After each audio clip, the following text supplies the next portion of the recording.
What's up, you guys? Welcome back to another video. My name is Johnny. This is not our bus Miles with Smiles. And unfortunately Reagan's not here, but I'm here in beautiful Snowmass, Colorado with my brothers, my dad, and my brother-in-law doing a little guys ski trip out here for a few days. You know we're not gonna miss an upload, guys. I mean, maybe like a few hours late or maybe like 12 of 24 hours late, but we're still getting a video to you this week. So we did a lot this week. We built some more walls. We built a closet. We started painting some things. We've got our first shelves in the bus. So lots of exciting stuff going on. I hope you guys enjoy this video. I'm gonna go ahead, throw myself in the corner again, and just talk to you guys, chat to you guys about what we did this week while I show you. So enjoy. All right, so let's talk about what we're seeing. So you can see we started scribing some more walls. We tried the big cardboard sheet method. This is a common method that a lot of people use, where basically they'll make themselves a cardboard template and then use that template to trace onto their big sheets of plywood. Well, turns out we weren't really fans of it. It wasn't really working out for us, wasn't really working well. So you'll see this little orange tool we started to use. So I actually got two of these from my parents for Christmas. One's a 12-inch tool and one's a 6-inch tool. I'll put a picture of it here. And you've maybe seen it before, you've maybe heard of it before. There's a few different companies that make them, but basically it just gives you the ability to get the contour of any surface, and including complex contours. So basically we went in 12-inch sections and started from the side we knew was going to be a fixed end, which in this case for this wall was the far right side that you're seeing. And we started on that side and worked in 12-inch sections and transferred that to the board. Now, it still required some trimming. It still required a lot of back and forth, as you see, but it worked way better than the cardboard in our opinion. And certainly you could try and trace it straight to your plywood, but we didn't want to be wasting sheets of plywood left and right. So the little scribing tool ended up being great, but it's worth trying a few different things at first if you don't want to go ahead and buy a tool. I don't think they're very expensive, but either way, cardboard's probably cheaper.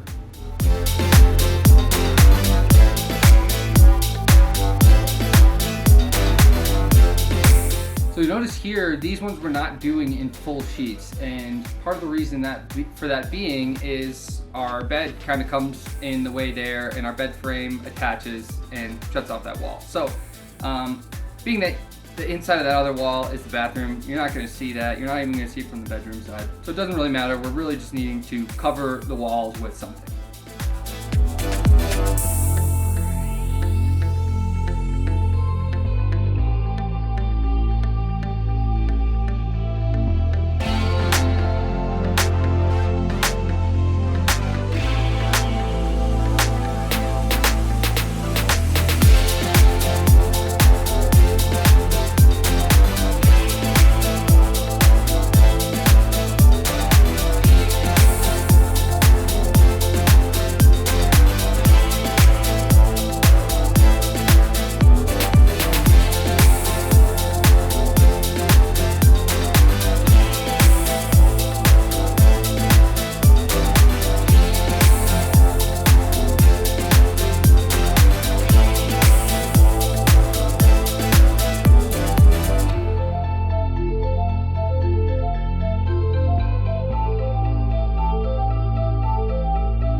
So once we got all the walls, well, not all the walls, but once we got some of the walls up, we got to start painting them. We're just going with a white paint.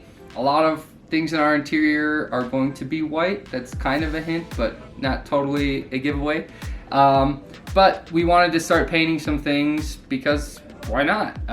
They're, you know, things that are getting finished, might as well finish them all the way.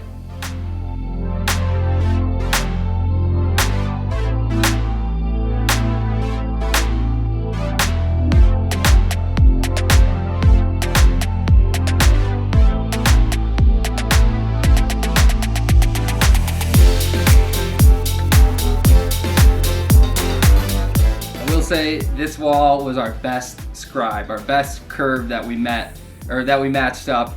Maybe it's just practice, we had already done a couple of them, I don't know what, but this one fit really well, and we're probably putting a piece of trim up there anyways, something to kind of cover it, or on some of these walls there's going to be some other things in the way of it, so even if there is a small gap, it's not going to be very noticeable.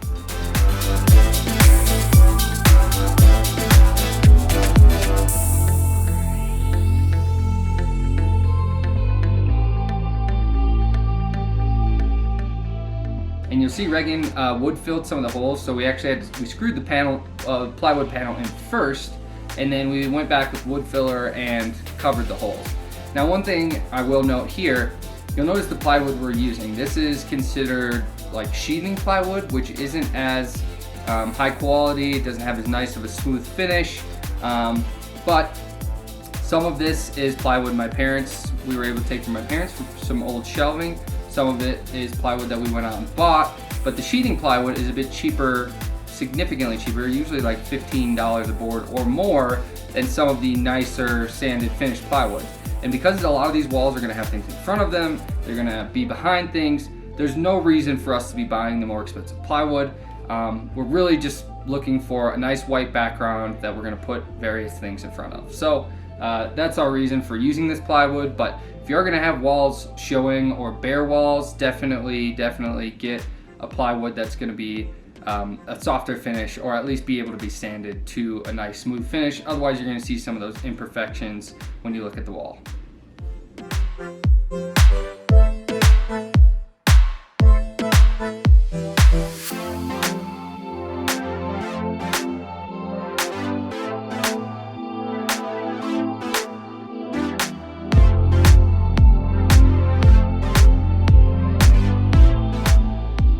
After we finished some walls up, Reg headed out. She had to go to work, but I got going on something very exciting. Very exciting for Regan. Exciting for me too, but very exciting for Regan. And that is our closet in the back. So we were originally gonna try and smash little tiny closets that are only 4-inch deep, and we're gonna have little dowel rods that we were gonna have, like, you know, 3 or 4 inches of hanging clothes tucked into this back wall before our garage. Our friends at Skoolie Living convinced us otherwise. They came by and they said, you got all this garage space, why don't you just build a full closet back into the garage? So that's exactly what we did.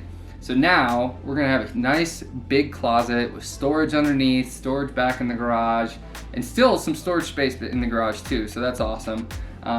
But this is gonna be huge as far as clothes storage goes. I will say, there's no method to my madness here. As you guys know, with all the framing I've been doing, just kinda, you know, figuring things out, sit there, ponder them a little bit, figure it out, see how things are going, see how rigid things are, but it's all pretty basic, you know. You get some vertical studs going into various studs top and bottom, and get some things to connect them sideways, and I mean, sure, there's more to it than that, and somebody's gonna tell me I'm horribly wrong or crazy or this is a terrible way to do it, but you know what? It works and it's solid as hell.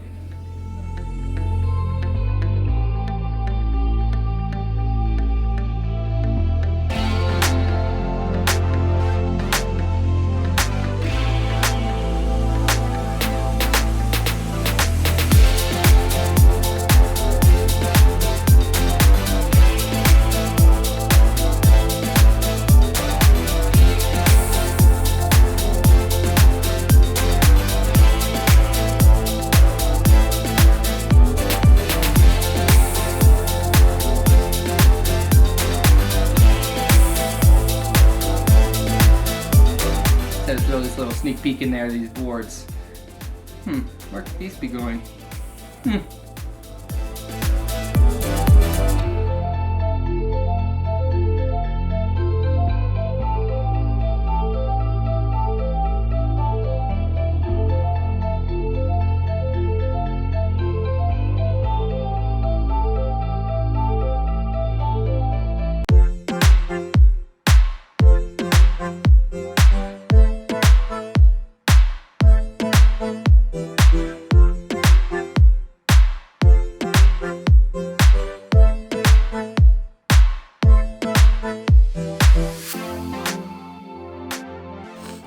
What's up, guys? It is Johnny from Tuesday. I'm here, and this is the last of the work that you've seen in this video as we've been talking about it, but just wanted to come on, show you some final shots of our progress for this video and what we got done. So we're in the bedroom. We got both. This bedroom wall is white. This is white. Everything's white. We just got carried away and just continued everything around. Whole bed frame's white now, and although nobody's really gonna ever see this, you know, at least when you lift up the bed, you know, it'll look nice and maybe a little bit more polished if it's white. So we're actually gonna have the dog's bed under here in this kind of front area, so it is still gonna be open, and you know, the dogs want a nice looking area too. They don't just want plywood, so figured why not make it white. It'll look nice under here and homey for the dogs. So we still gotta wall this off obviously, but we'll make it a nice cute little dog room. And then, most importantly, what we did today, we built the closet. So I got this one panel on here, and then obviously we'll do this back panel all the way across, and then we'll actually build a floor because we want this to be completely sealed off from the garage. And the reason for that being is, you guys know if you watched our last video, we insulated this wall. And you know, we've got insulation back here, the door, our garage door is insulated, but still, you know, we don't want draftiness and things coming up through here, so we're going to completely close this off. I didn't do that other side, the back side today, just because kind of ran out of time, but super pumped about that. We're going to have a full 26 inches, so we're going to have the bar go from here to here. We're going to have a full 26 inches of hanging clothes space, so that is huge, guys. That is awesome and is really going to come in handy as far as storing clothes. So I'll show you from the back side what it looks like real quick. Oh, and then obviously you can kind of see right now, but that wall's white too. Now a lot of these walls are white, but they're actually going to have things over them, just maybe parts of them are going to show. So although it's white right now, really only part of it's going to show and actually be white. Oh, real quick, stain the boards. You guys know that. You just watched that. Not too much excitement going there. That's coming in a coming up video. But get your views of the closet here. So you can see we're actually going to leave this open down here too, this bottom area. So the floor is going to come across here, and then we'll leave that bottom area open. Maybe we'll stash our batteries under there. Maybe we'll just have it be kind of a little cubby for stuff. But we also have a little bit of space in front yet, so we'll probably build some more shelving here just to make complete use of the space, or we'll make this kind of a hanging wall for things. And then, as I mentioned in our previous video, this is going to be the majority of our electrical. I mean, if we really wanted to now, we could use this as another wall for electrical stuff. And then this is going to be mountain bike and mountain bike, 2 mountain bikes hanging on the wall over here. So got that to do eventually, but it is cool to see this coming together, guys. And we have somewhere to store some clothes, so I think that means we can move in. All right, now back to Johnny from the future. All right, guys, future Johnny here, and just wanted to say that's it for this video. I hope you enjoyed it. I hope you got something out of it, whether it was entertaining, educational, whatever it may be. If you did, go ahead and throw us a like. And of course, if you really want to support us and support our journey and continue following along, please go ahead and subscribe. We love seeing all of you coming along and watching and commenting, seeing you coming back, and just overall getting more people involved in all of this. It just makes it so much fun for us, and we'd love to see, well, think about seeing your smiling faces on the other side of the camera. So that is it for this one, guys. I know, a little late, but I'm on vacation and I'm still getting a video out to you guys. I'm filming on vacation right now, so that means something. We're dedicated to this, guys. We're dedicated to you. Want to get these videos out, keep getting them out consistently for you. So hope you enjoyed it. I got some skiing to go do. I got snow calling my name. So we will catch you on the next one.